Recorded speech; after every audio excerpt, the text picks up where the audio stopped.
Bom dia. Vou ligar minha câmera para a gente esperar uma luz.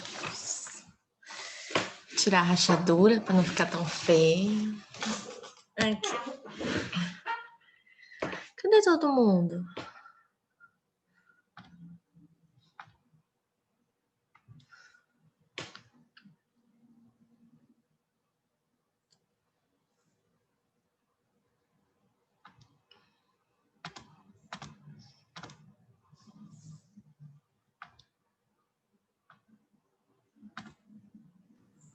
Dia, tá?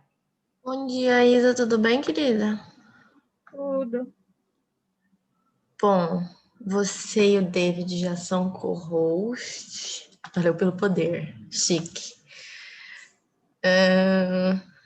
Agora falta o Manu, né, para virar host. Ele é britânico. Meio-dia em ponto. É. O Manu tá sem nome no WhatsApp. Ele é a pessoa que tem a fotinho do... como chama aquele desenho? Sabe que eu nunca nem olhei? Isso, do Snoopy, é ele, né? Eu mandei certo, né? Mandei o link pro professor certo. Charlie, acho que é Charlie, né? O do Snoopy. Acho que é Charlie mesmo. O carequinha.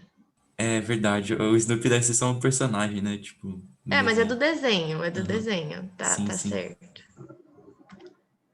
Mas o Manu tem uma vantagem. Ele é britânico para entrar e é britânico para terminar. Raras vezes o Manu excede Demora, né? o tempo. Isso é muito bom, porque na quarta-feira a gente tem aula à tarde do Júlio. Daí se atrapalha uma, vai indo tudo, né? É só vocês dois que ficam de co-host ou mais gente? Ai, Bom, eu pode fico de host geralmente, né, professora? Ah, tô brincando. ficar. Mentira. Agora a gente está boicotando o David, a Revolução das Mulheres. Pode pôr um monte aí. Eu, quando consigo pôr, ponho um monte, porque se um cair, já tem o outro e já não fica. Pronto, aqui todo mundo na reunião é Não, co-host. na real só eu deveria ser, porque eu sou mais eficiente, o resto é tudo coadjuvante. O Diego é co-host 2 vezes. Se cai em um, ele tem o outro. É que ele entra por duas coisas. Todo mundo é co-host nessa reunião, todo mundo tem o poder. É que a democracia 100%, né? Horizontal. Até eu.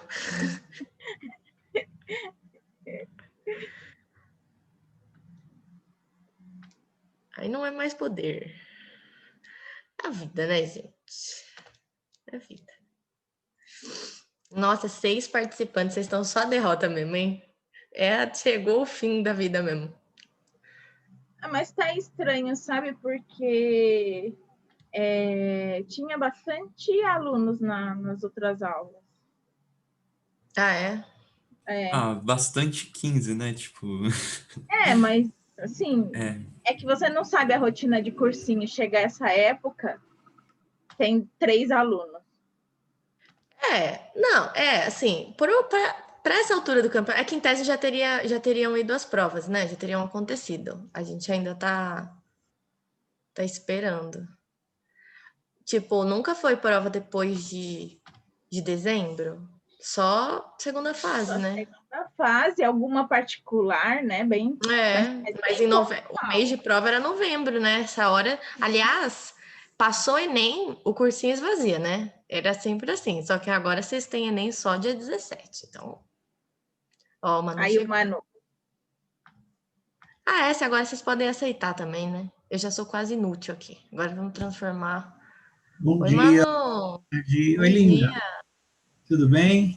Tudo bem bom com dia, Manu. você? Bom Tudo dia, tranquilo? professor. Bom dia, Deixa eu te pessoal. transformar em host aqui. Tá bom. Agora você é o chefe, mas você tem vários mini-chefes. Porque falaram assim: põe Sim, todo mundo que se alguém cair, o outro salva. tá Então é bom. isso. Boa aula para vocês, pessoal. Beijos. Obrigado. Obrigado, tá? Beijo. Tchau, Tchau. professora. Obrigadão. Nós. Tudo bem, pessoal? Tudo, senhor? Como vocês... Senhor, não, eu sou novinho. Tudo bem, sim, graças a Deus. Como diz E minha aí, gente? companheira, a senhora tá de férias. Quem tá de férias? Quando chama ela de senhora ou de doutora, ela fala a senhora ou a doutora tá de férias. Ai, que coisa boa. Faltam 2 semanas. Essa semana é a semana do estresse, né? Porque, quer dizer, a semana que vem, porque as escolas têm até o dia 18 para demitir. Então, essa semana e a outra, os professores ficam todos tensos, né? Aí ontem, por exemplo, uma professora já foi demitida pelo Google Meet. Eles fizeram uma chamada, agendaram com ela achou que era uma reunião, era para ser demitida. Então fica todo mundo tenso, né? Anfã. Agora, eles não vão demitir, porque eu tenho 15 anos de liceu. Se eles me demitirem, eu tiro um ano sabático. Fico um ano sem trabalhar. Coitada mesmo, André, ela estava chorando, tadinha, 9 anos de casa. E como é que a professora vai arranjar aula agora, 20 de dezembro, em plena pandemia, não tem aula, não tem aula. Então, fica desesperado. É o que fizeram com os professores da medicina Uninove, né? Eles foram... Sim, em julho, né? Nem Não foi marcaram só na reunião. medicina, não. Foi em outros cursos também. Na psicologia fizeram, na Também? veterinária também. Demitiram Ah, tudo. Pior, demitiram por telegrama. Por telegrama. Você está na sua casa, recebe um telegrama que você está demitido. Né? É muita sacanagem, né? Enfim, aí todo ano é esse sofrimento. Final de maio e final de dezembro é essa angústia, né? Eu não vou demitir. 15 anos, se eles me demitirem, estou feliz da vida, né? Feliz não, né? Eu vou chorar, mas... Enfim. Paramos aonde? A gente já terminou Claro Enigma? Terminamos. Se eu não me engano, sim. Já terminamos, David? Eu acho Já, né? Eu acho que sim. Uhum. Tá, então hoje a gente vai falar do Romanceiro da Inconfidência. Não sei se está aparecendo aí, tá? Ainda As não. aulas vão até o dia 21, mas é fato que eu vou pedir para o Rubão, tá? E a gente vai precisar de mais aulas. Então, a gente vai precisar aí de mais, a gente vai ter mais, provavelmente, além das aulas até o dia 21, eu vou precisar pelo menos de mais 2 encontros daquele para dar com calma, para a gente finalizar até o 9 noites, tá? Então, vamos lá, ó, Romanceiro da Inconfidência, tá? Cecília Meirelles. Primeira coisa, a Cecília Meirelles, ela pertence à terceira geração. Vocês estão me vendo? Por que eu não estou vendo vocês? Professor, você está compartilhando tela? Tá. Eu tenho que compartilhar, né? Então, peraí. E agora? Tá dando para Agora ver? foi. Sim, agora foi. Agora foi. Bom, Cecília Meirelles, 2 coisas. Ela faz parte da terceira geração modernista. A terceira geração modernista, ela vai pós-45, tá? E ela vai até mais ou menos os anos 70, final dos anos 60. E o que eu tenho a partir do final dos anos 60? Por conta da ditadura militar, a literatura não estava mais sendo vinculada nos jornais, por conta da censura. Então, começa um movimento dentro das universidades, dentro dos grêmios estudantis, e poesia, trechos de romance, manifestos começam a ser produzidos em mimeógrafos. Não sei se vocês sabem o que é mimeógrafo, né? Aquele aparelho que você coloca o estêncil, coloca o sulfite e fica girando, vai jogando álcool e vai fazendo cópia, tá? Essa literatura de mimeógrafo, e era produzido no mimeógrafo porque os veículos de comunicação estavam censurados, vai ser chamada, ou vai ser uma das vertentes daquilo que a gente chama de literatura marginal.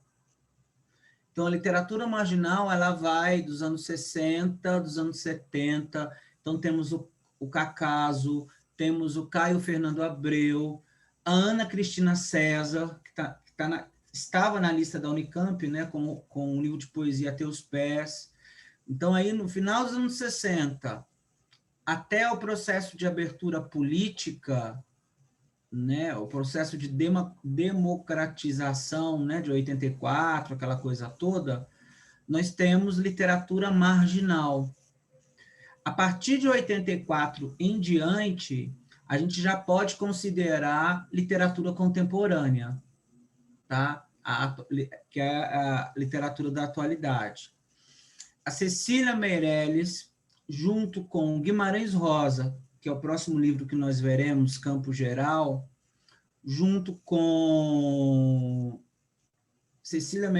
Clarice Lispector, junto com Ferreira Goulart, junto com Dias Gomes no teatro, todos esses autores fazem parte da terceira geração modernista, que vai pós-45. O Drummond faz parte dessa terceira geração, né, com Claro Enigma, e depois com um livro de memória chamado Boitempo. E o que caracteriza a terceira geração, como a gente já falou lá no Claro Enigma? Ela tem um caráter existencial, tá? É uma geração extremamente pessimista e existencialista. E esse existencialismo, ele nasce por conta dos fatores da Segunda Guerra Mundial, né? Um questionamento do futuro do homem, um questionamento do presente, e ele nasce também a partir das influências que chegam da Europa, principalmente Simone de Beauvoir, Sartre, o Camus, né, que vão trabalhar com a ideia de livre-arbítrio. Uma das características, ou as características da terceira fase, além do tédio, do pessimismo, da crise existencial, é o uso da memória, tá? E quando a gente utiliza a memória, automaticamente, no discurso literário, quando você faz uso de memória, você automaticamente faz uso de fluxo da consciência. E o que é o Romanceiro da Inconfidência, que foi publicado em 1953? É um livro que parte do pressuposto da memória. Memória do quê ou memória de quem? A memória de uma nação. Então, a Cecília Meirelles, que é uma escritora, uma poetisa extremamente lírica, e ela é até chamada, a poesia da Cecília Meirelles, ela é até considerada como uma poesia neo-simbolista, porque ela trabalha muito com essa ideia de misticismo, religiosidade vai aparecer, universo onírico, ela vai ter influência do surrealismo, por isso ela é chamada de poeta neossimbolista, junto com a Adélia Prado, por exemplo, junto com a maravilhosa, linda Cora Coralina, que é fantástica, que começou a escrever já idosa, né?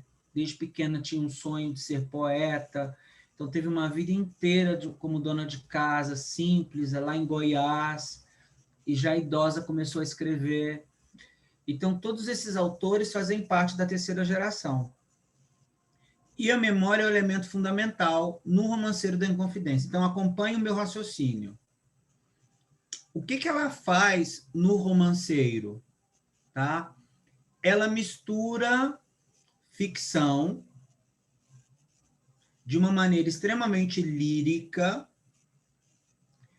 e ela mistura ficção com realidade. Essa realidade, ela já foi validada pela história. A história canônica, ou seja, a história enquanto ciência, já validou essa realidade. E que realidade é essa? A Inconfidência Mineira. A Inconfidência Mineira aconteceu de fato. Foi um fato histórico que aconteceu no final do século XVIII, em 1789, onde um grupo de inconfidentes, advogados, juízes, promotores, tiradentes, né, a elite de Vila Rica se reúne e conspira contra a coroa a fim de se libertar de Portugal. Essa conspiração é inspirada nos filósofos franceses e na independência das 13 colônias americanas. Então, se as 13 colônias americanas conseguiram se libertar da Inglaterra, nós também, a partir de valores burgueses, de valores iluministas, né, a defesa de uma democracia, etc. e tal, também vamos nos libertar da coroa portuguesa. E é aquela velha história, né? Houve um traidor, né, que os entregou, etc., e a Inconfidência não deu em nada, como tudo no Brasil. Tá? Dentro da Inconfidência, o que nos interessa? Duas figuras, tá? Que são dois poetas. O Cláudio Manuel da Costa, que inicia o neoclassicismo, e principalmente o Tomás Antônio de Gonzaga, com a Lira de Marília de Dirceu. Então, o que a Cecília Meirelles vai fazer em 1953? Ela vai romantizar, daí o título romanceiro, através de uma linguagem poética, um acontecimento histórico, repleto de lirismo. Só que para esse elemento que ela vai romantizar ou ficcionalizar, aí vai do que você achar mais interessante, é algo que não é dela, não é a memória dela, como você vai encontrar no Dom Casmurro, por exemplo, a memória do Bentinho. Não é a memória do guerrilheiro do Mayombe, por exemplo, né, do Pepetela, que participou ativamente da Guerra de Independência de Angola. É uma memória macro, é a memória do Brasil. Tá? Então, ela vai fazer o uso da memória para promover justamente essa ficcionalização lírica de algo que foi importante para a história do Brasil. E aí cabe aqui a gente refletir sobre o uso da história. Que história é essa que ela está romantizando? É aquela história antiga e até ultrapassada que valoriza o indivíduo, sabe? Aquela história que a gente aprende no fundamental, Duque de Caxias, sabe? Dom Pedro II, Dom Pedro I. Hoje é dia da independência, 7 de setembro, 15 de novembro. É a história dos fatos, é a história dos homens. Então, o que ela vai fazer? Ela vai reconstruir, através da memória, o que foi a Inconfidência Mineira. Nessa reconstrução, ela vai falar da cultura de Vila Rica, ela vai falar do folclore de Vila Rica, que é a atual Ouro Preto, dos provérbios, das lendas, da comida, vai falar do movimento da Inconfidência propriamente dito, do processo de conspiração, vai falar do traidor, vai falar dos dois poetas, vai falar da Marília, que é a Maria Doroteia. Tá? Tudo isso através de poesia. Aonde que está a inovação? Está em dois fatores. Está no fato dela pegar algo que é real e ficcionalizar, e esse procedimento é o mesmo procedimento do 9 Noites do Bernardo Carvalho. O Bernardo faz a mesma coisa. O Bernardo, jornalista, que é o autor, se depara com uma notícia de jornal que um antropólogo americano estava numa região distante do Xingu, né? E sem motivo aparente, do nada, se suicidou na frente dos 2 índios. E esse suicídio foi abafado pela antropologia. E aí esse jornalista, que é o próprio Bernardo, passa o romance inteiro tentando reconstruir, tentando descobrir os motivos que levaram o Buell Quinn a se matar. Como e o suicídio aconteceu de verdade. Só que para reconstruir ele faz uso de memória, né? Essa memória no 9 Noites, por exemplo, vai aparecer através de documentos. Se você pegar o 9 Noites, fotos de pessoas que existiram e de pessoas ficcionais, né? O Lévi-Strauss, por exemplo, enfim. Então, o que tem no 9 Noites tem no Romanceiro da Inconfidência. O recurso da memória para reconstruir uma situação histórica. A diferença entre os dois, e que pode aparecer na prova, é que o Romanceiro da Inconfidência reconstrói o macro, algo que faz parte do imaginário coletivo do brasileiro. Tanto que nós temos até um feriado de Tiradentes, né? 21 de abril, né? É feriado. Enquanto isso, no 9 Noites, você tem uma reconstrução que é individual, que é micro, tá? E tem uma mais diferença. No 9 Noites, você tem uma narrativa fragmentada, uma narrativa de difícil definição. No Romanceiro da Inconfidência, você tem uma história que nos é contada por meio de poemas e contada de maneira extremamente lírica, repleta de onirismo, de sonhos. E uma diferença fundamental, né, gente? Principalmente desses 2 livros em relação ao Pepetela.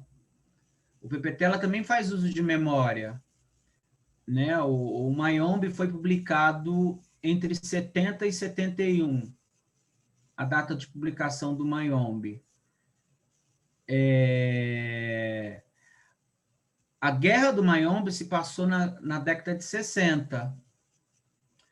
O Mayombe participou ativamente do processo de independência de Angola. Ele foi guerrilheiro no Mayombe. Então, ele participou ativamente e agora está escrevendo um romance sobre esse processo de independência. Enquanto no 9 Noites e no Romanceiro da Inconfidência, os 2 narradores não participaram do fato histórico que eles estão narrando. O Bernardo, que é um dos narradores do 9 Noites, ele não estava no momento do suicídio. O suicídio acontece em 1939. E ele está narrando uma história que se passa em 2002. Né? Quando ele encontra a notícia de jornal, é o ano de 2002. Então, ele faz um trabalho de arqueólogo, buscando fatos para descobrir o que levou o Buell ao suicídio. Então, ele está distante daquilo que é historicamente contado. Do mesmo modo, a Cecília Meirelles, ela está em 1953, ela não participou da Inconfidência Mineira em 1789. Ela não participou.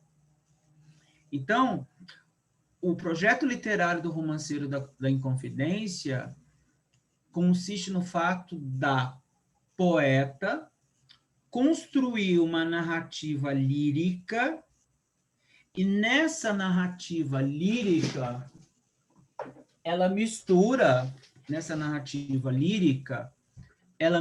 ficção e história. Por que ela mistura ficção? Apesar dela fazer uso da memória coletiva, então você tem vários documentos sobre a Inconfidência Mineira, você tem várias histórias sobre a Inconfidência Mineira, você tem os poemas do Tomás Antônio de Gonzaga sobre a Inconfidência Mineira. Então, você tem uma memória coletiva que já está enraizada. Só que, por mais que ela tente reconstruir, lacunas vão ficar. Então, ela preenche essas lacunas com ficção, né? No caso, com poesia, né? E aí, o que vai sair? Vai sair isso daqui, ó. Então, ela divide, a gente vai ver a estrutura, né, em capítulos, o que sugere uma narrativa romântica, né, uma narrativa de romance, e cada capítulo ela nomeia, né, com um título que tem a ver com a Inconfidência, né? Então tá lá, da inconformada Marília, da rainha prisioneira. O capítulo mais lindo é do casamento interrompido, se não me engano, esse do ouro que fala, né? O traidor, retrato de Marília, né? Dos ilustres assassinos. Ela vai nomeando, né? De maneira cronológica, ela vai seguindo o percurso da Inconfidência, né? O enforcado, os cavaleiros do Testamento de Marília, tá vendo? Tudo em forma de poema, tá? Você não tem aqui um romance convencional. Quem faz esse romance convencional é a Ana Miranda.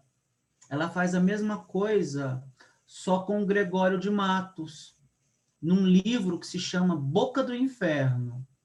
O que ela faz? Através dessa memória coletiva, ela reconstrói a vida do Gregório de Matos no século XVII. Só que essa reconstrução se dá por meio de um romance.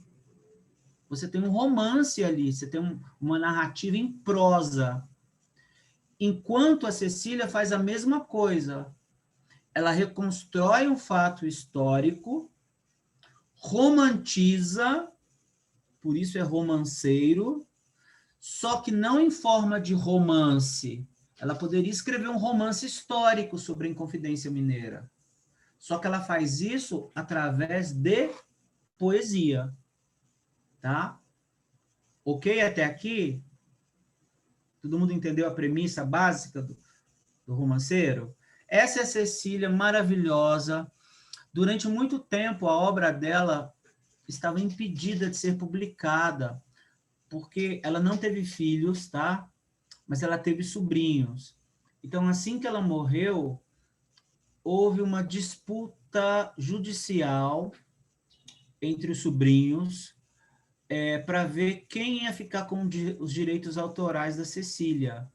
E ela é uma escritora bastante conhecida, que vende pra caramba, que vende muito. E como os primos não chegaram a um acordo, o juiz travou e proibiu a publicação de qualquer obra. Então, nós não tínhamos Cecília Meirelles publicada desde os anos 70. Não tinha publicação.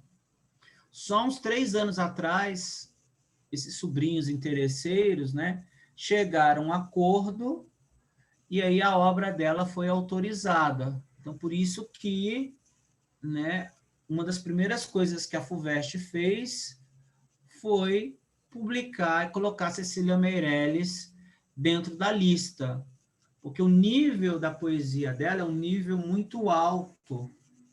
E quando você coloca uma obra na lista, você democratiza e torna esse escritor famoso, acessível, né? Porque você tem ali 150 mil pessoas que durante, né, quase 600 mil pessoas ou 500 mil pessoas, né, que em 3 anos terão acesso a esse escritor, né? E esse acesso promove uma canonização. É o que está acontecendo com o Bernardo Carvalho.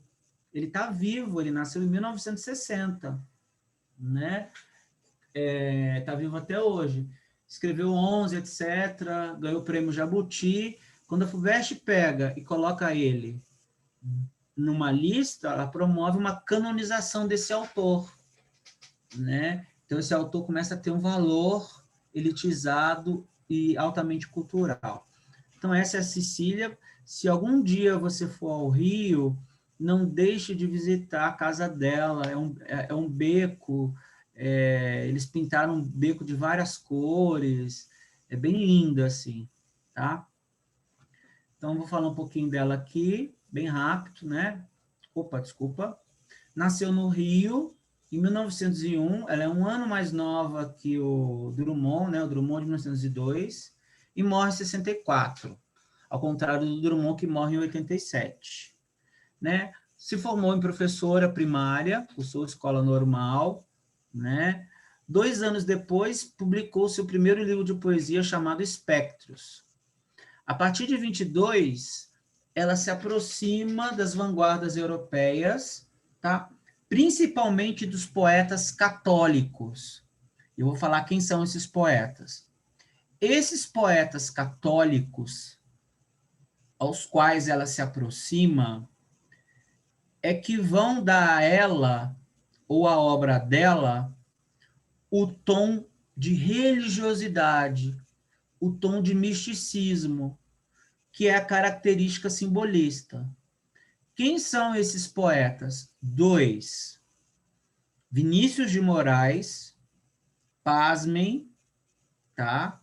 A primeira fase da obra do Vinícius é uma poesia religiosa e mística e neossimbolista, diferente da segunda fase, que é engajada e erótica, né? Está lá na Antologia Poética, que já esteve presente na lista da FUVEST. E um outro autor, que é o meu conterrâneo, que é da minha cidade, que é o Murilo Mendes, tá? Tem uma religiosidade bastante forte. E quando você fala de religiosidade, que religião está presente? É o catolicismo, tá? Diferente do Jorge Amado, por exemplo, onde você tem uma forte religiosidade, mas é das culturas, das religiões afrodescendentes, né? Umbanda, o candomblé. Todo livro do Jorge Amado, quando você abre, tem aquele símbolo de Ogum, né? Então tem uma, né, Iemanjá, isso é no Jorge Amado, tá? Cecília Meirelles é considerada pela crítica uma poeta pertencente à segunda geração modernista. Isso é questionável, tá? Na verdade, ela está no momento de transição da segunda para a terceira, tá? Os primeiros poemas dela, obviamente, vão estar na primeira geração, Espectros, por exemplo. Vão estar na segunda geração, mas o Romanceiro da Inconfidência, publicado em 1953, pertence à terceira geração, por conta do caráter existencial e principalmente pelo fato dela fazer uso do recurso da memória. E a memória gera fluxo da consciência. E o fluxo da consciência é uma característica da terceira geração. Quem é que tem muito fluxo da consciência? Clarice Lispector, né? De onde vem o fluxo da consciência? Vem lá do Proust, né? La Recherche du Temps Perdu, né? Em busca do tempo perdido. Vem do Altman, que é um poeta norte-americano, né? Vem do Thomas Mann, que é um poeta, acho que é inglês ou alemão, desculpa, mas a mãe era brasileira, que escreve Morte em Veneza, escreve A Montanha Mágica e O Eleito, né? Vem da Virginia Woolf, já ouviram falar dela? Né? Que é uma inglesa que se matou, né? E o que é esse fluxo da consciência? É um narrador que faz uso do discurso indireto livre. Então, nós temos 3 tipos de discurso. Discurso direto, que é marcado por meio de diálogos, é o diálogo. Travessão, travessão, eu falo, você, meu interlocutor, você fala. Eu falo, você fala, né? Diálogo por travessão, discurso direto. Discurso indireto, né? Então, eu viro e falo assim, quer ver um exemplo? Oi, David, tudo bem?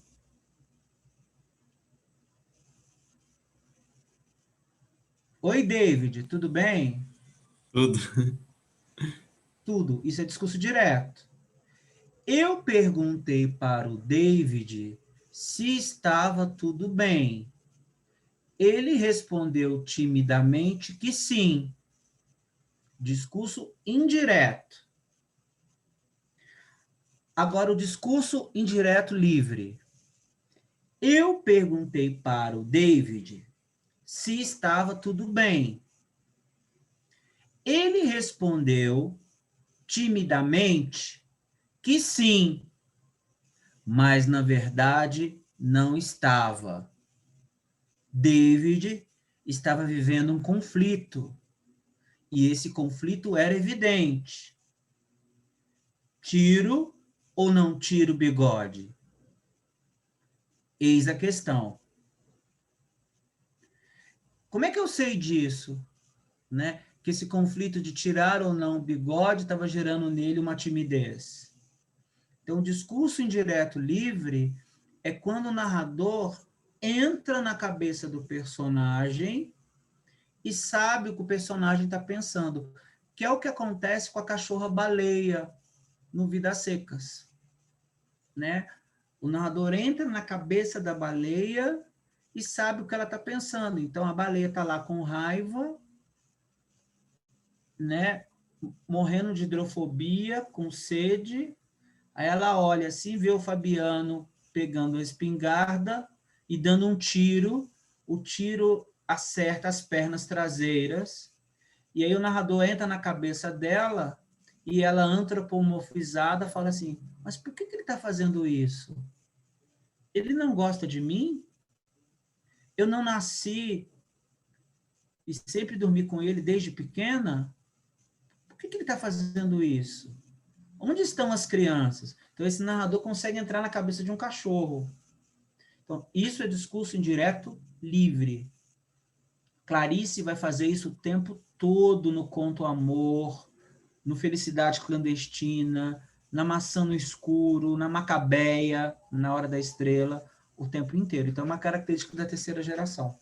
Tá? No Romanceiro da Inconfidência, a gente não tem fluxo da consciência.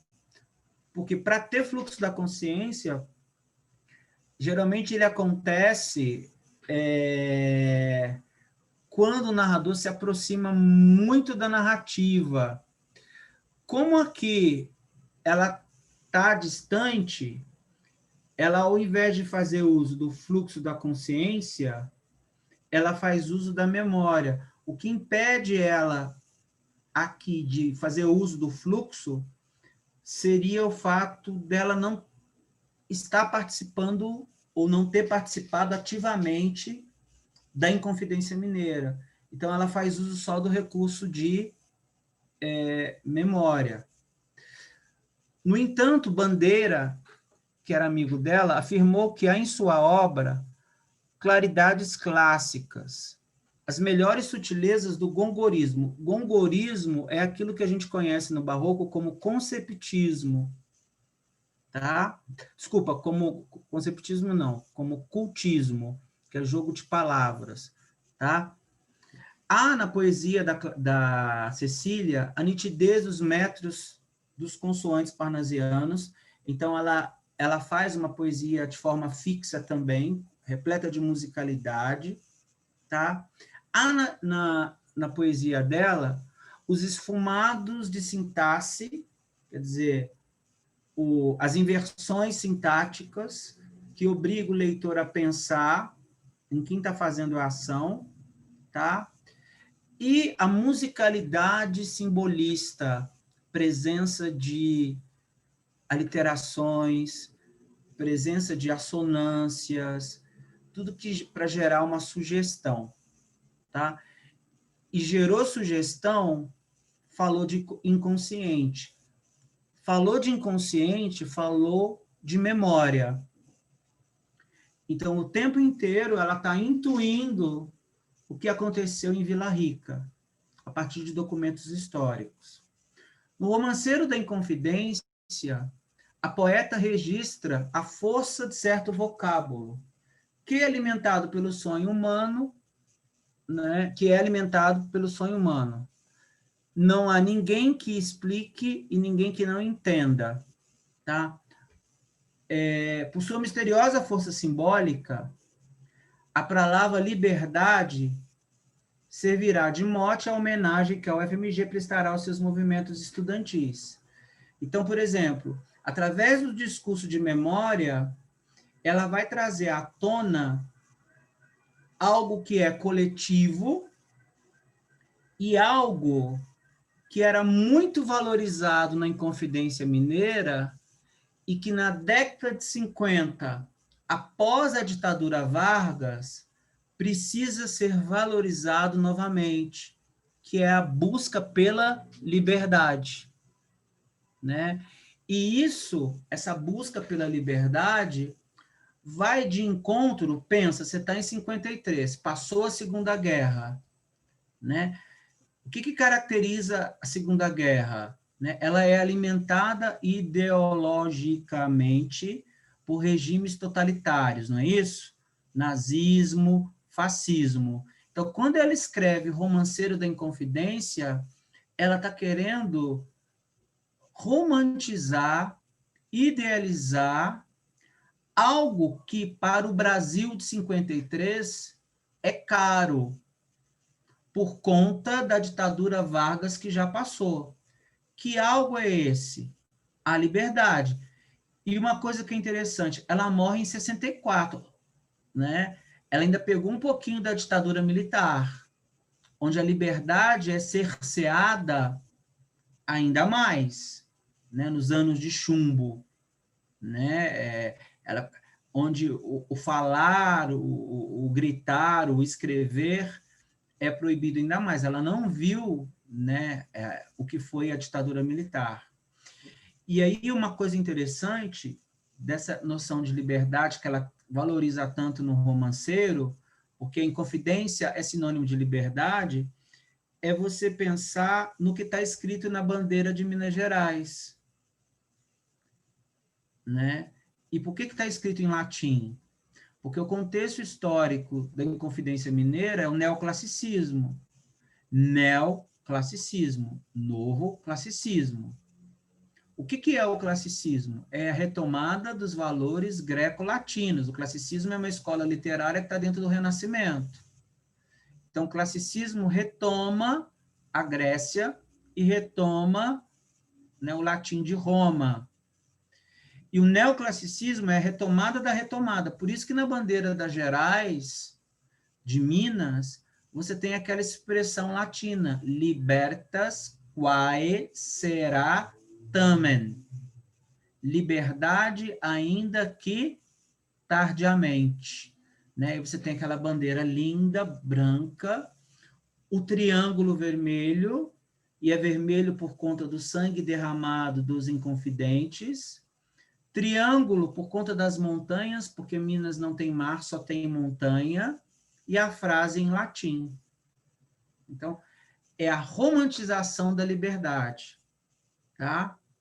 Cecília inovou ao escrever seu Romanceiro da Inconfidência. Pegou um tema macro, que é a Inconfidência Mineira, histórico, que é verídico, né? E até certo ponto nacional. Aqui eu discordo, né? A Inconfidência Mineira, por que até certo ponto nacional? Porque se você levar em consideração o ano de 53, falar de liberdade, né, não é um consenso geral por conta ainda dos efeitos da era Vargas, né? Liberdade de expressão, liberdade de opinião, liberdade religiosa, liberdade sexual. E aí, se você pensar nos dias de hoje, nós estamos vivendo um retrocesso, né? Porque a gente está vivendo dentro de um sistema, dentro de uma distopia aumentada pela pandemia, que ao invés de nós olharmos, ao invés de nós estarmos numa sociedade que que esteja olhando para o futuro, nós estamos numa distopia, numa sociedade que está olhando para o passado. Porque o que está sendo vigente agora? É essa ausência de liberdade, né? desse governo aí, né? Você não tem liberdade para nada, você tem o cerceamento da liberdade. Quando você tem uma ministra dos direitos humanos que diz que menino veste azul e menina veste rosa, você tirou a liberdade de escolha, né? A liberdade sexual você tira, né? Quando você tem uma banca evangélica de extrema direita, né, que dita regras, é tirado de você sua liberdade religiosa e por aí vai, né? Então ela trabalha um tema histórico, coisa que não tinha feito antes, tá? Isso não tinha sido feito antes, misturar história com ficção. Uma tentativa, isso começou, tinha sido feito antes, mas o autor que fez vivenciou o processo. O que não tinha sido feito antes é o narrador, o autor ser de um tempo X e o que ele está narrando ser de um tempo Y. Ela é de 53, está narrando algo que aconteceu em 1789. Isso nunca tinha sido feito. O que tinha sido feito? Por exemplo, o que Euclides da Cunha faz nos Sertões.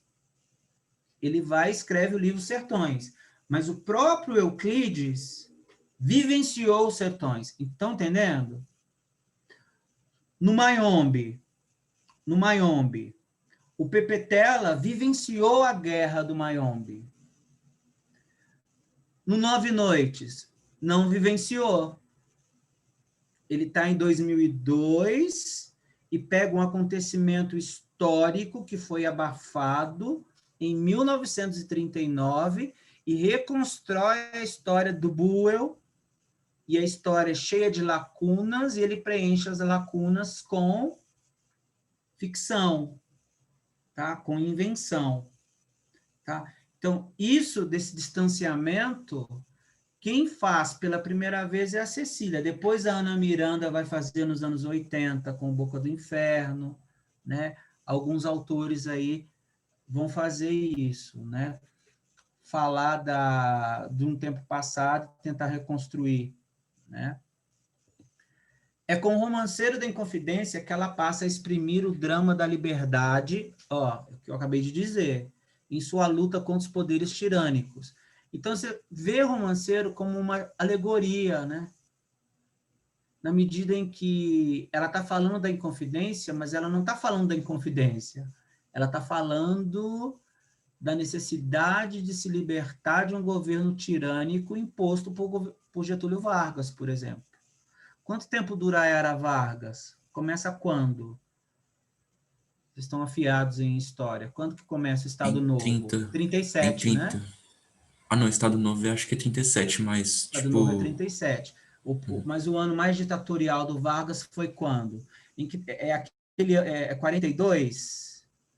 É quando tem aquele paradoxo que ele externamente luta contra os regimes totalitários e internamente ele faz uso de um regime totalitário, né? Ele luta lá fora contra o nazismo e o fascismo, mas internamente ele é um fascista, populista de merda, pai dos pobres, né?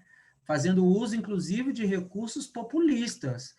O que o Vargas fez é o que o Bolsonaro está fazendo com essa bolsa de R$600 aí, né? O Vargas, que é muito esperto, vai implantar, vai deixar a mulher votar, vai criar a CLT, vai criar o 13º, a jornada de trabalho de 8 horas, o direito do fundo de garantia, férias, 13º, tudo isso foi plantado, foram práticas populistas para se manter o poder. Foi positivo? Foi, né? Eu não estou dizendo que as pessoas invisíveis não devem receber essa bolsa. Claro que deve receber. Salvou muita gente? Salvou. mas claro que ele vai aproveitar e vai fazer o uso político desses recursos. Depois, se vocês tiverem um tempo, entram no YouTube e assistam um discurso que o Vargas faz no dia 1º de maio. Eu acho que ele faz no estádio do Maracanã, lotado, é feriado. E observem a retórica dele. Você fica com a boca aberta. Assim, ele tem uma retórica, um populismo, uma capacidade de convencimento que só vai depois é o Lula. Lula é bom de retórica, né? Apesar de não ter estudado. O Obama é ótimo de retórica, né? Já o Bolsonaro não sabe nem falar, né? Ele rosna, né? Ele grunhe, né? O Bolsonaro não sabe nem falar. O Temer já sabe, né? O Temer fica mexendo com as mãos com português impecável. Ah, mas o Temer é professor de pós-graduação, deu aula de direito constitucional vários anos na PUC, São Paulo aqui, né? Mas não tem empatia. A Dilma não sabe falar, né? Não tinha retórica, né? E também não tinha empatia, né?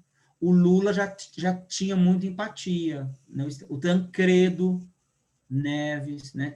Tinha empatia. O Ulisses Guimarães tinha muita empatia e falava muito bem. Um que tinha muita empatia, o Brizola. Jânio Quadros, varre, vassourinha. O Jânio Quadros era professor de português e professor de francês também, e era tradutor. Bebia uma cachaça, né, pra caramba, mas o Jânio era um gênio, né? Jânio, Brizola, enfim. Então, você tem essa, né? Então, ela vai lutar, eu não sei como eu cheguei nisso, né? Mas, enfim, vamos voltar para o romanceiro. Então, ela vai falar por conta da liberdade, né? Divisão do romanceiro. Não é possível estabelecer uma divisão rigorosa da matéria tratada por Cecília. A razão é que o romanceiro não poucas vezes avança ou faz regredir uma perspectiva. Além disso, há poemas transitórios. Olha lá a ficcionalização, feitos de considerações de momento. Então, você não tem, apesar de você ter, sim, uma sequência narrativa na reconstrução dos acontecimentos, né? A primeira parte do livro ela vai falar dos costumes de Vila Rica, a segunda parte ela vai tratar da Inconfidência Mineira, né? Mas do ponto de vista não da construção do enredo, mas da construção interna da narrativa, é uma construção cheia de memória, cheia de digressão, né? Com poemas transitórios, que seriam poemas que, no primeiro momento, não fazem parte da Inconfidência, que ela fez no momento, e que ela incorporou, talvez, para dar mais lirismo à história, né? Alguns desses poemas não recebem o título de romance, né? Porque a maioria dos poemas é sempre romance, o número em algarismo romano e o subtítulo, que vai sintetizar o que ela está poetizando, tá? Então, é o que eu falei, ó. Alguns desses poemas não recebem o título de romance. De qualquer forma, é possível ver um plano geral de composição, que resumimos da seguinte maneira. Então, você tem aí, né, duas grandes partes. Então, a primeira parte vai do capítulo 1, né, do capítulo 1 ao capítulo 23. É a primeira parte. Isso é importante você memorizar, tá? O que acontece nessa primeira parte? Ela vai caracterizar o minerador. E por que o minerador é tão importante? Ela está falando de Vila Rica. Quem é que coloca a mão no batente? né? Quem é que busca o ouro? É o minerador. Ela vai falar... E é interessante esse movimento. Olha que legal, presta atenção. Porque quando a gente vai estudar a Inconfidência Mineira, tudo fica ao redor dos inconfidentes. Só que os inconfidentes não foram mineradores. Foram pessoas que faziam parte da elite de Vila Rica. O Tomás Antônio de Gonzaga era advogado e promotor. Tá? O Tiradentes, ele queria se libertar de Portugal. Mas o Tiradentes, por exemplo, ele defendia a manutenção da escravidão. Vocês sabem disso, né? Eles não queriam a abolição da escravidão. O que eles queriam é manter a mesma estrutura em Vila Rica, com escravos, com impostos, mas sem a presença da corte portuguesa. Eles queriam virar um Estado nacional com as suas características próprias, né, e com as regalias para a elite. A história que chegou até nós, presta atenção em mim, a história que chegou até nós é a história dos inconfidentes. Quando você vai em Congonhas do Campo, não sei se vocês já foram, tem a igreja, tem a frente da igreja, aí tem as capelinhas, onde você reconstrói o martírio de Jesus Cristo, né, o Calvário, até a crucificação, que foi feito pelo Aleijadinho. Em frente à igreja, também tem 12 estátuas de pedra-sabão, que também foram feitas pelo Aleijadinho. Cada estátua faz referência a um santo católico, mas, na verdade, cada estátua, esse santo católico, é, na verdade, os inconfidentes. Tanto que, na frente, quem está comandando as estátuas é Jesus Cristo. E Jesus Cristo é, na verdade, Tiradentes. Aí, do que você lembra? Do quadro do Pedro Américo, Tiradentes esquartejado. Conhecem esse quadro? Que, se você observar, esse quadro forma uma cruz. Já viram esse quadro? A cabeça, né, os braços, formam uma cruz, né? Ou seja, a heroificação. Por que no Romanceiro a primeira parte é importante? Porque ela vai falar dos invisíveis da Inconfidência. E o mais contraditório, o mais revoltante, é que Vila Rica só era rica graças, estão entendendo? A esses invisíveis, que são os mineradores. Só que a história que chegou até nós é a história da elite de Vila Rica. Né? Você não tem nenhuma obra que fala do minerador. E aí uma outra questão. Por que o minerador não participou do movimento da Inconfidência? Porque o minerador não sabia ler. Você acha que o minerador sabe ler francês?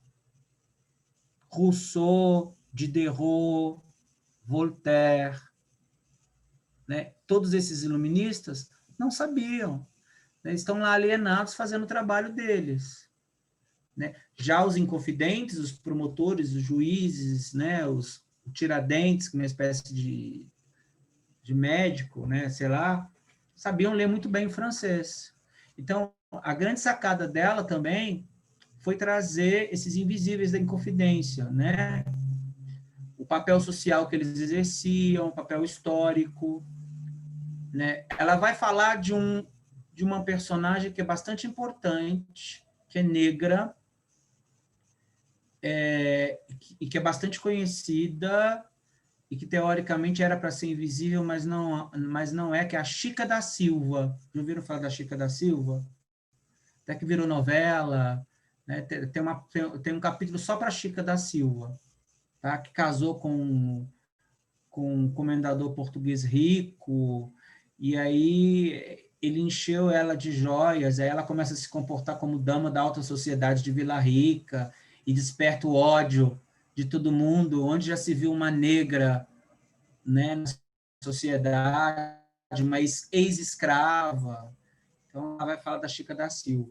Além de falar desses mineradores, entre o capítulo 1 e o capítulo 23, ela também fala de elementos ligados à tradição lendária, tá?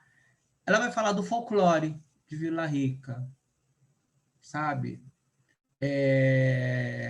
O caçador que embrenha na mata, né? Vai contar os causos de Vila Rica, né? Então, ela conta um causo. Mineiro conta causo, você sabe disso, né? Mineiro tem muito isso, de contar. Então, cada um dela é assinado pelo próprio pai. Ela vai contar a parte essas histórias que fazem parte do imaginário, né? É como se ela chegasse, vou falar de São Paulo e vou contar a lenda urbana da loira do banheiro, sabe? Essas coisas.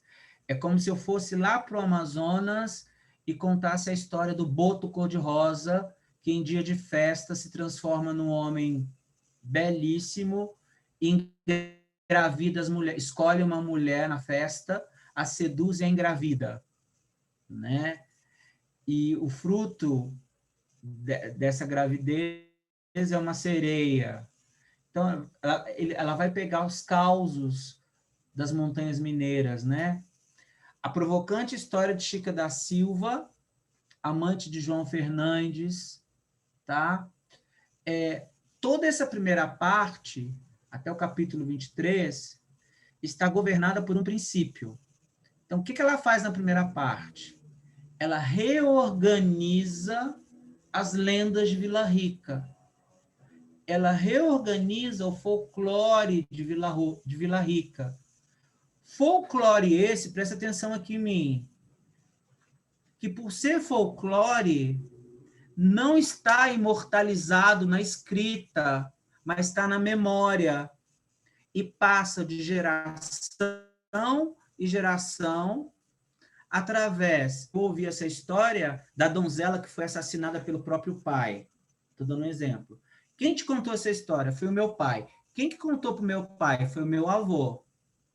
É essa história que a memória imortaliza e que vai sendo contada de geração em geração, né? E se em algum momento não chegar alguém e escrever isso, o que vai acontecer com essa história? Ela vai ser esquecida, percebe?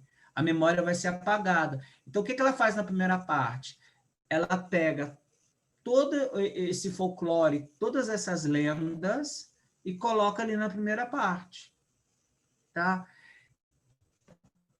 Isso, gente, é o que acontece com a Odisseia e com a Ilíada. Tudo que está na Odisseia e na Ilíada, a Ilíada que narra a Guerra de Troia e a Odisseia que narra a volta de Ulisses a Ítaca, né? Os latinistas e os helênicos, né, que estudam literatura grega e latina, falam que, na verdade, Homero não existiu. A Odisseia e a Ilíada é um emaranhado de histórias orais que foram contadas, né, que eram contadas de pai para filho. Em algum momento, alguém escreveu, como não se sabia quem escreveu, quem era o pai, né? Nomearam como Homero.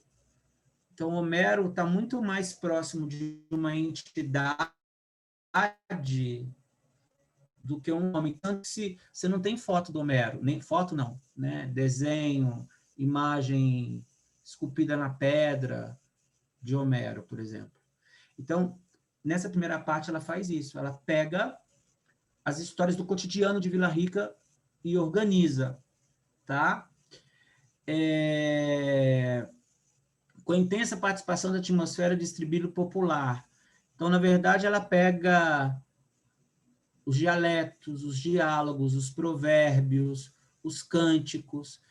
E isso é importante para ela, porque se ela está dialogando, se a religiosidade é importante para Cecília, ela está no local perfeito, porque uma das características do povo mineiro e da cultura mineira é a extrema religiosidade católica. Os mineiros são muito católicos. Em Minas, você tem uma igreja católica em cada esquina, né? E dentro do catolicismo você tem essas exclamações, né? E ela faz uso também de um coral trágico, né? Você tem a figura do coral, que na tragédia grega é importante. E esse coral, ele é trágico porque ele é uma segunda voz, o coral, né? Funciona como narrador. É trágico por quê? Porque ela está contando, esse coral está contando uma história trágica, uma história de traição, uma história de amor que foi interrompida, a história do pastor Disseu com a Marília, né? A história de um sonho que foi interrompido, né? O sonho dos inconfidentes em prol da liberdade. Tudo isso para levar o leitor de 53 a refletir sobre a importância da liberdade, né? Do capítulo 24 ao capítulo 45, tá? Ela começa a falar propriamente da Inconfidência Mineira. Então, guardem isso. Até o capítulo 23, ela fala dos costumes e reorganiza os costumes por meio da memória. O que eu chamo de costume? Lendas, boatos, provérbios, causos, cânticos, sabe? Tudo isso. Ela organiza ali a cultura de Vila Rica. Do capítulo 24 até o 45, ela começa a falar propriamente da Inconfidência Mineira. Desde dos seus primórdios, quando os inconfidentes começam a articular a Inconfidência, tá? Por conta da opressão exercida pela coroa portuguesa, a questão da derrama, né? Até a traição do Joaquim Silvério dos Reis, né? Passando pelo levante, caso ocorra derrama. Isso acende uma luz. Pode cair no seu primeiro dia, que é domingo, onde todos vocês farão prova de língua portuguesa, e as questões do domingo, tá? Que todo mundo vai fazer, as questões de literatura do domingo, elas tendem a ser interdisciplinares. Então, pode cair um trecho do Romanceiro da Inconfidência e o item A ser uma pergunta sobre o Romanceiro da Inconfidência e o item B ser uma pergunta sobre a Inconfidência Mineira. Ou os vários movimentos de levante que ocorreram no Brasil, a revolta da Chibata, qual mais? Farroupilha, sabe essas revoltas? Que quando a gente vai estudar o Segundo Império, o Segundo Reinado, a gente fica louco porque são tantas, e você tem que saber uma por uma, as características de uma por uma. Então, pode cair uma questão interdisciplinar com história, né, sobre a Inconfidência Mineira propriamente dita. Tá? Nessa segunda parte, né, ela começa a contar a Inconfidência até a chegada de uma carta misteriosa e ameaçadora que instaura entre os inconfidentes um clima de terror, né? Será que fomos descobertos? Tá? E a agitação dos inconfidentes preparando um movimento, né? A descoberta de que essa carta era do traidor, logo depois a repressão do governo central a esses inconfidentes e a prisão dos envolvidos, passando pelo suposto suicídio do Cláudio Manuel da Costa, passando pelo julgamento do Tomás Antônio de Gonzaga e a sua condenação ao exílio, depois de 2 anos, e passando pela morte e pelo esquartejamento do Tiradentes, né? A casa onde o Tiradentes morou, jogaram sal para que ali nada nascesse, enfim, né? Ela pega todo o movimento da Inconfidência Mineira, tá? Então, fiquem atentos, deem uma estudada na Inconfidência Mineira, porque pode aparecer uma questão, né, relacionando romanceiro com Inconfidência, tá? Ela vai promover uma poetização, tudo na segunda parte, da figura de Tiradentes, vai falar da morte de Cláudio Manuel, que eu acabei de dizer, né, que supostamente foi assassinado, supostamente se suicidou, mas na verdade foi assassinado. Alguns historiadores falam que foi assassinado, tá? Vai falar da morte de Tiradentes, tá? A parte mais linda é quando ela focaliza no Tomás Antônio de Gonzaga, nas angústias dele preso, tá? Na relação dele com a Marília, e vai narrando os passos do Tiradentes em relação, né, quando ele caminha de maneira devagar para a forca, e focaliza também o contentamento de uma parte da população, tá? E fica feliz com a condenação de Tiradentes, tá? Num terceiro momento, então você tem duas grandes partes aí, tá? Depois você tem, na verdade, consequências menores, né? Digamos assim. A infidelidade de Gonzaga a Alvarenga Peixoto, tá? A perda da Marília, né? Já que ele é condenado ao exílio, estavam prontos para se casarem, ela estava noiva, né? Então a perda dela, né? O retrato de uma nova mulher que aparece, que é a Juliana de Mascarenhas, ele é obrigado a abandonar a Marília, mas em Moçambique ele se casa novamente, tá? O inconformismo de Marília, tá? Não é manha não, gente, eu errei aqui na digitação, tá? Que morre solteira, esperando ele voltar. Ele não volta nunca mais, se casa com a Juliana e ela morre velha até o final da vida, tá? O fim do Romanceiro da Inconfidência termina de maneira bem poética, onde uma mulher vai falar de outra mulher, né?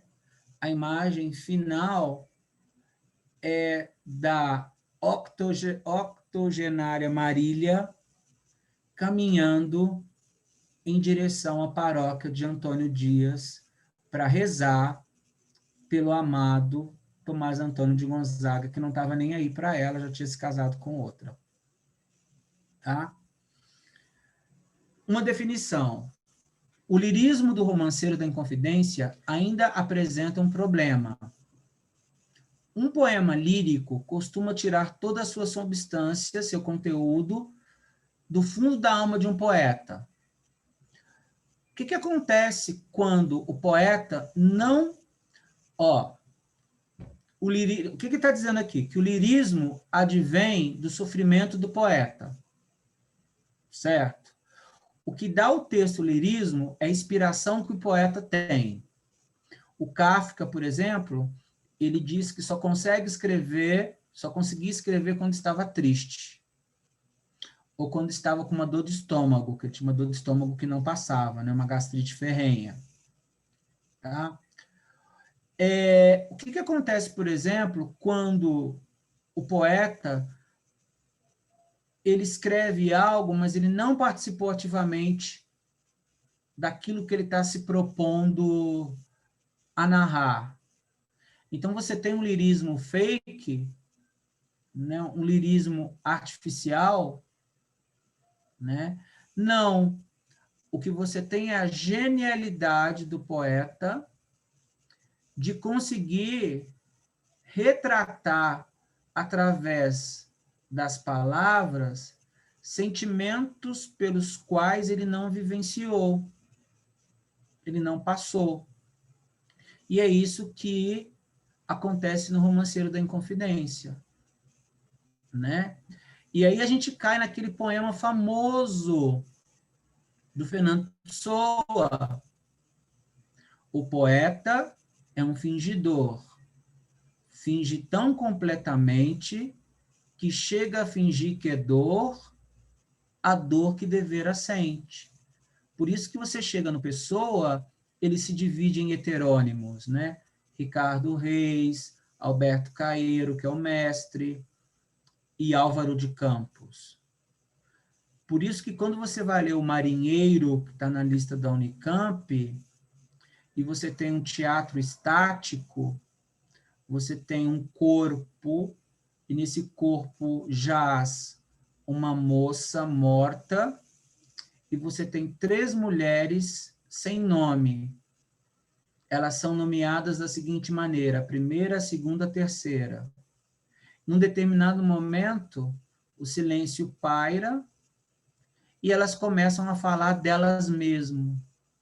E aí uma delas começa a contar a história do marinheiro. Aquilo ali, na verdade, é uma preparação para o fenômeno de heteronomia, né? As várias vozes do poeta. Um poeta, ele tem várias vozes. E é isso que acontece na Cecília Meirelles, né? Ela consegue expressar um lirismo de algo que ela não vivenciou. Presta atenção, é diferente do Drummond, por exemplo, no Claro Enigma. Por que o Drummond no Claro Enigma está pessimista e está entediado? Porque o Drummond vivenciou ativamente os efeitos da Segunda Guerra Mundial. Ele viu o que era a Segunda Guerra Mundial.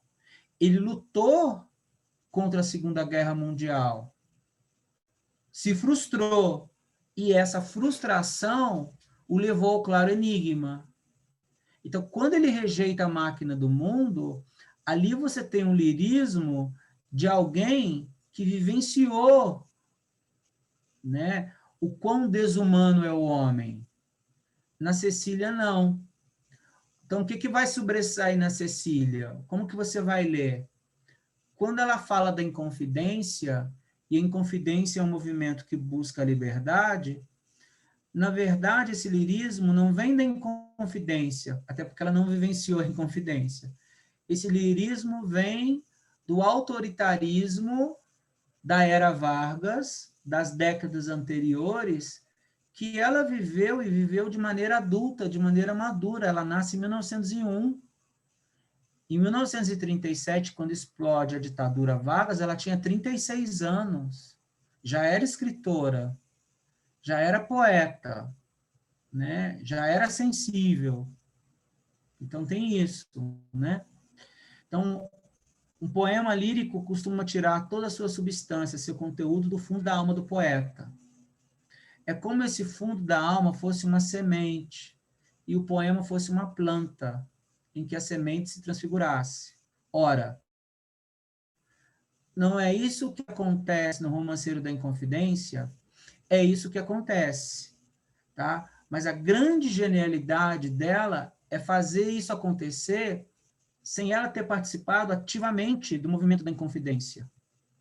Então, é tudo uma grande alegoria. Por quê? Porque a substância do romanceiro procede em grande parte do quadro trágico da própria história colonial brasileira. Aí eu respondo a sua pergunta. Como é que ela consegue tirar o lirismo por conta da questão macro? Porque ela está falando de um movimento que faz parte do imaginário brasileiro.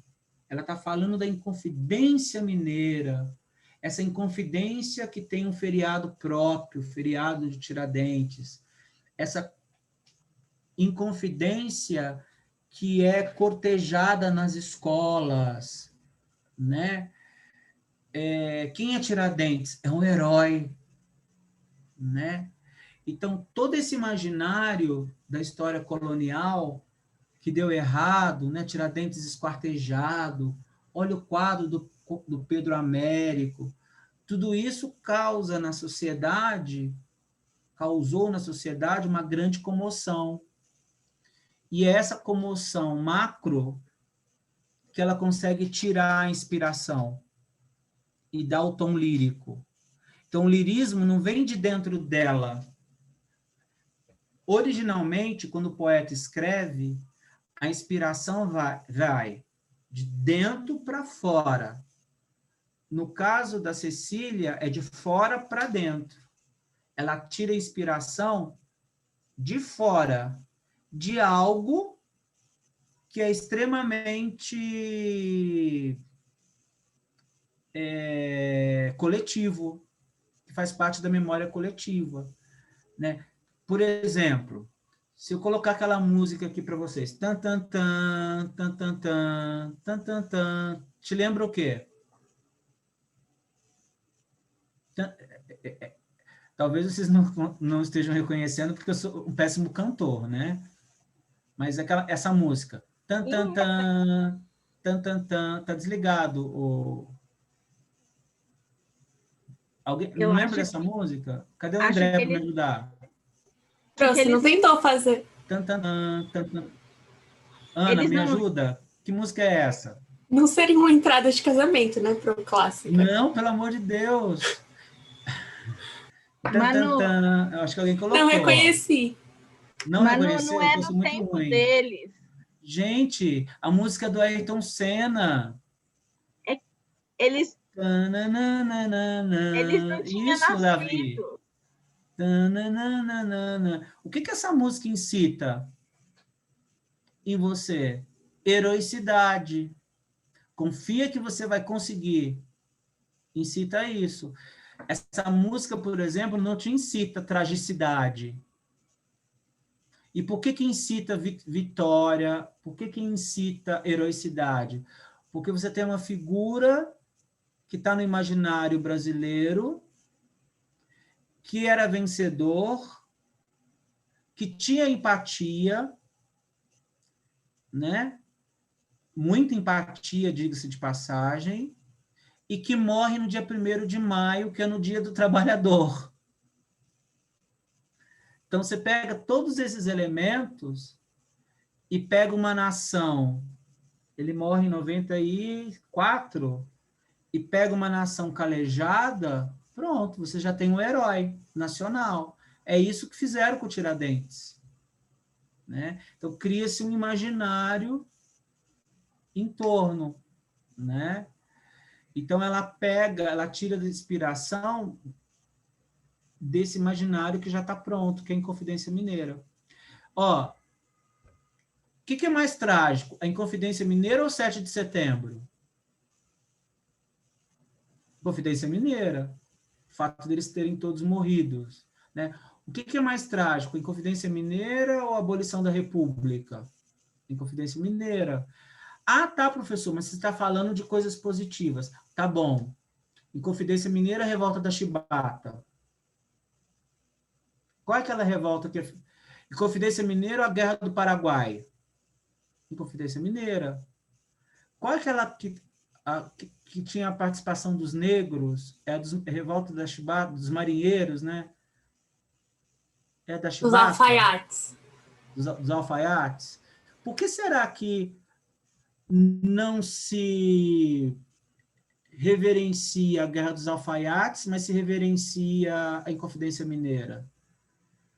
Porque provavelmente a dos alfaiates foi feita por negros, né?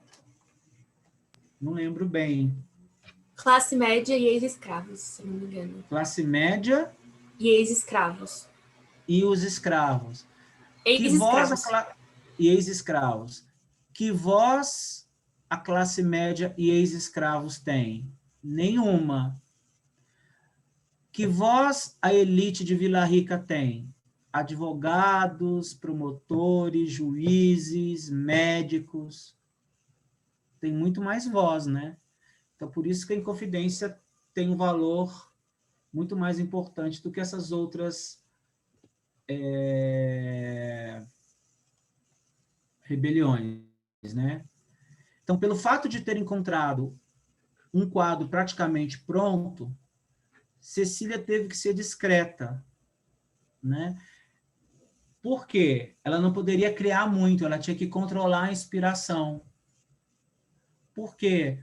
Porque a Inconfidência já estava lá historizada, contada e recontada. Então, se ela usasse muita liberdade criativa de escritora, de poetisa, ela iria descaracterizar a história que todo mundo conhece. Então, ela vai aproveitar o sentimento trágico, que já estava presente na própria história, todos morreram, e que já nos emocionava muito antes dela escrever o poema. Então, ela faz uso dessa tragicidade para dar um caráter mais lírico também, né? Tendo cuidado para não poetizar demais, porque senão iria desconfigurar, né? Ela não podia, por exemplo, desidealizar o Tiradentes, né? E heroificar o Tomás Antônio de Gonzaga. Porque na história o Tiradentes tem muito mais força que o Tomás Antônio. Todo mundo conhece Tiradentes, só quem estuda literatura ou teve neoclassicismo no ensino médio sabe quem é o Tomás Antônio de Gonzaga, né? O Tiradentes tem muito mais força do que a Marília de Dirceu, né? Portanto, a veracidade histórica é muito importante. A realidade histórica se funde com a imaginação emocionada, ó, aquilo que eu disse. E quem passa a predominar é a imaginação emocionada. Caso contrário, o romanceiro não seria um poema, seria uma história versificada. Então, como ela tem uma imaginação controlada e emocionada pela tragédia da história verídica, né? Essa imaginação emocionada gera lirismo e te emociona também. Por isso eu considero o romanceiro um grande poema e não uma história real que foi transformada em versos. Entenderam? E aí, na próxima aula, a gente vai ler, né, alguns trechinhos, o último trecho, quer dizer, vamos ler, eu peguei uma parte aqui, né, que é o capítulo 54, ou do Enxoval Interrompido. Então, a gente vai ler na próxima aula esse trecho, e aí já começa o campo geral. A história do Miguelim, né? Que era míope e via um mundo embaçado, e é uma história que trata de morte, a morte da inocência, né? O Mutum é bonito? Sim, o Mutum é bonito, mas o campo geral é o mundo, né? O menino que sabia de tudo, apesar de ser míope, enfim. A gente vai falar do Guimarães Rosa na próxima aula, tá? Deixa eu só... Professor, Oi, opa, não, termina, pode falar, perdão. David. Ah, é, por tipo, fazer parte da terceira geração, tem a questão do existencialismo, né? Só que, no caso desse romance, qual que é o existencialismo? É diferente O do que tem Drummond, de né? existencialismo aí? Ela está falando de uma história de várias existências, né? De sofrimentos, né? Então, você tem o existencialismo na medida em que ela constrói uma alegoria, e essa alegoria visa falar da liberdade de se expressar e não poder se expressar. Então, ela poderia escrever um romance em forma de poema sobre liberdade. Como ela veio de um contexto autoritário, ditatorial, para falar da liberdade, ela faz uso de uma história que já está pronta. Só o que mais prevalece no Romanceiro da Inconfidência não é o existencialismo, é o uso da memória. Entendeu? O existencialismo está nessa emoção dela, né? De recontar uma história e de conseguir recontar uma história fazendo uso de um imaginário que já está construído e da tragicidade desse imaginário. Isso é um elemento existencial. Mas o que mais prevalece no Romanceiro da Inconfidência não é a questão existencial, como no Drummond, por exemplo, onde a questão existencial aparece na rejeição do fazer poético. Não quero fazer poesia. Eu me desiludi com o mundo, né? O que prevalece no Romanceiro é justamente o resgate ou a construção da alegoria presente por meio de um acontecimento histórico do passado que foi trágico, e esse resgate se deu através do uso da memória, né? É a questão da memória. E a memória é uma característica da terceira geração. Se você pegar o poema Mesa, do Drummond, do Claro Enigma, é memória. Então, é muito mais uso da memória, que também vai ser importante no Mayombe, né? Vai ser fundamental no Mayombe, né? Você tem a memória ali, e vai ser fundamental no Nove Noites. Então, a memória, o tema da memória liga 3 romances, e pode cair na segunda fase, para quem for prestar humanas, para quem for prestar direito, né? Para quem for prestar área de humanas, no segundo dia, né, que vai fazer prova de literatura de acordo com a especificidade, pode cair uma questão sobre memória, por exemplo, aí eu pego Nove Noites, pego o Romanceiro da Inconfidência e pego o Mayombe. E aí eu te pergunto como que a memória é concebida em cada um desses romances. E qual que é a função dessa memória, né? Ou como o narrador faz uso dessa memória. Entende? Né? Então, na próxima aula a gente termina. Como é que eu faço para sair? Eu vou parar aqui só para eu consultar as datas. A revisão de vocês está marcada até que dia, gente? É Até o 23, se eu não dia me engano. 23, não é isso? É, eu acho que sim. Então, aqui, ó, dia 16, aqui vocês não estão vendo, mas dia 16, finalzinho do Romanceiro e Campo Geral. Aqui termina o Campo Geral, aí Mayombe. Então, eu preciso de 2 dias. E eu queria saber de vocês que dias que vocês podem. Pode ser à noite, tá? Pode ser dias que eu posso. Acho que é mais fácil. Pode ser quinta e sexta, à noite. Vocês podem ou não? E aí vocês escolhem as datas. E aí, claro, eu vou consultar o Rubão se ele autoriza também, né?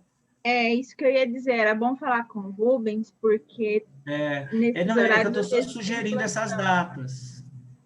Né? Se vocês podem, se para alguém não pode, ou outro horário, tipo a partir de 5h30. Né? Eu preciso de mais 3 horas. Fora o dia 16, fora o dia 23. Eu preciso de mais 3 horas para eu finalizar todos os livros. O que vocês acham? Vocês preferem falar com o Rubão e combinar com o Rubão e depois falar comigo? É porque, vocês professor, preferem que eu fale com o Rubão e a gente decide e passa para vocês? É melhor você falar com o Rubão. Mas vocês podem em qualquer horário? É porque sexta e quinta já tem atividades nesse horário. Aí você precisa já tem atividade ver com nesse ele. horário. Até que horas é a atividade? Eu sei que quinta tem plantão de física, vai até até 7, 8, não me recordo certinho agora. E sábado também. Não, e sexta também tem. Tá. E negócio do Márcio. E segunda-feira, das 5h30 às 19h? A gente não, acho que só tem plantão de matemática. Eu não sei se ainda tá tendo. Terça-feira, de 5h30 às 19h? Não tem nada. Eu acho que todo... Sábado à tarde. Plantão de português. Eu acho melhor falar com o Rubens, porque ele remaneja os plantões. E pode ser que tenha também algum professor em algum horário que não esteja precisando, ou não? Sim, também isso. Também, é né? melhor falar com o Rubens, porque ele consegue mudar o plantão e tudo isso. Tá, ele vê com vocês, beleza. Então eu falo com ele, tá? Eu preciso de mais 3 horas, 2h30, 3 horas. Tá bom? Tá bom, tá bom. Então tá, gente. Obrigado. Manu, você já mandou esses slides para o Rubens? Não, ainda não. Eu tenho todos e tenho da Unicamp também. Se vocês quiserem, eu posso mandar. Do 6 da Unicamp. Pode mandar da Unicamp? Posso. Por Tenho favor. da Falência, o Espelho, o Marinheiro, qual outro? O Ateneu, Sobrevivendo ao Inferno e Sonetos de Camões. Posso mandar, são 6, na verdade. A Falência, o Ateneu, Sobrevivendo ao Inferno, o Marinheiro. Tá faltando 2. Bom, mas eu mando, vou mandar tudo para. Oi? Eu acho que são os sermões do Padre Vieira, não é? Ah, tá, os sermões do Vieira, certo. Beleza. Mas eu vou mandar tudo para ele, então. Tá? Vou mandar tudo que eu tenho. Beleza? Beleza, Manu. Então tá. Em último caso, gente, a gente fica no Natal. Eu não vou viajar. Não pode ter festa por causa da pandemia. A gente faz aula de literatura na tarde de Natal. Eu acho ótimo. Então, por mim, eu odeio Natal. Então, vai ser ótimo que vocês me fazem companhia. Beijo, gente. Beijo, Tchau, Manu. Pro. Boa semana. Tchau, professor. Obrigadão. Boa semana. Obrigado. Até semana que vem. Tchau, tchau.